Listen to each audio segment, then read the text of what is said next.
Bonjour, c'est Vivien de EasyCount. Aujourd'hui, nous parlons comment mettre de l'ordre sur votre bureau. Lors du confinement, mon bureau a pris un coup, car tout le monde travaillait à la maison. Maintenant que cela est fini, il est temps de le ranger. Cette vidéo fait partie d'une série sur comment avoir un bureau ordonné et comment cela vous fait gagner du temps dans vos tâches administratives. Je mets le lien sous cette vidéo si ça vous intéresse. Alors pour nettoyer mon bureau, j'utilise deux systèmes efficaces. Le premier, c'est le système des boîtes. Donc combien il vous faut de boîtes, et puis pourquoi vous avez besoin de boîtes. Et le second, c'est le rangement dans les classeurs, et surtout combien de classeurs vous avez besoin. Premier système, système des boîtes. Alors là, j'ai une boîte justement sur mon bureau, c'est une de ces boîtes, que vous trouvez un peu partout dans le commerce.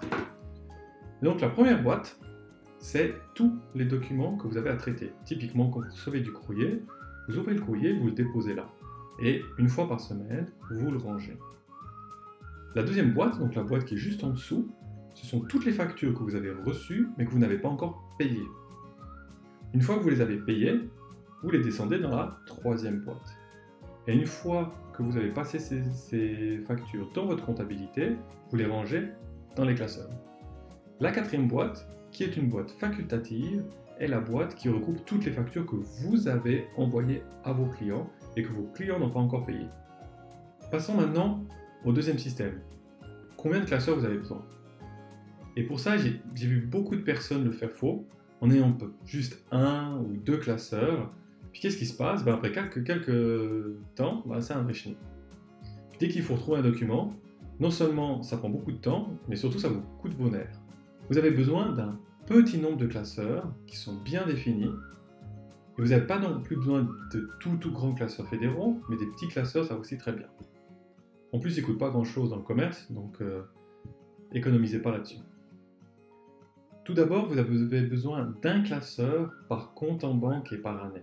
Donc si vous avez deux comptes en banque, prenez deux classeurs. Peut-être si vous avez plusieurs comptes en banque avec très peu de transactions, prenez un classeur et vous mettez des séparations à l'intérieur.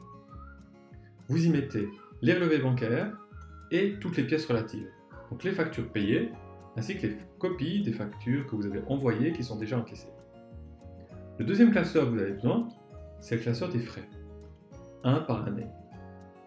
Et en fait, c'est pour tout ce que vous payez de votre propre poche. Pour la gestion des frais, si vous voulez, vous pouvez utiliser une application mobile. Mais si vous faites comme moi, puis vous le faites simplement avec du papier, j'ai un système avec des fours plastiques que j'ai expliqué dans une autre vidéo, et je mets le lien sous cette vidéo. Troisième classeur, pour les impôts et la TVA. Ça, en général, c'est un petit classeur, et je recommande vraiment d'en avoir un par an. Classeur suivant, pour les salaires, si vous avez des salariés.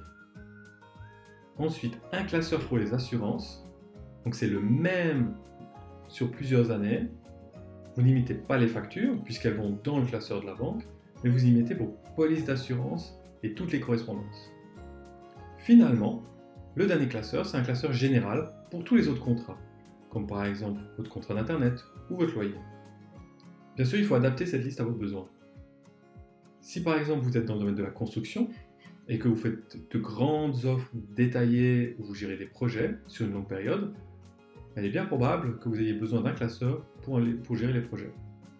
Maintenant que vous savez combien de classeurs vous avez besoin, vous pouvez prendre tous les papiers qui traînent sur votre bureau et les classer proprement. Et tous ceux qui ne passent pas dans vos classeurs, vous les mettez dans vos boîtes. Comme ça, vous avez au moins un bureau propre et vous êtes sûr de pouvoir retrouver vos documents rapidement. Lors de mon activité professionnelle, j'ai rencontré plus de 1000 indépendants et entrepreneurs suisses. Je partage ce que j'ai vu qui marchait chaque semaine. Suivez le lien sous cette vidéo ou suivez cette chaîne YouTube pour ne pas rater les prochaines astuces. Très belle semaine et à bientôt.